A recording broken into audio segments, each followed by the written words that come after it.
मनोज भाइ कस्तो लागिरहेछ? तारापानीसँग बाइक आएको तिमीलाई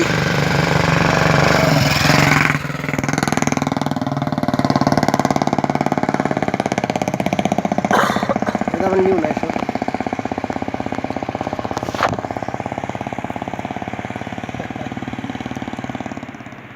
पहिलोचोटि बाइक सवारी देख्दाखेरि तपाईँले कस्तो अनुभव भइरहेछ? आश्चर्य भइरहेछ किनकि अब यो सोरुममा पनि गाडी पुग्छ भन्ने मलाई ढुक्क छ। अब अहिले बाइकसम्म पुगिरहेछ।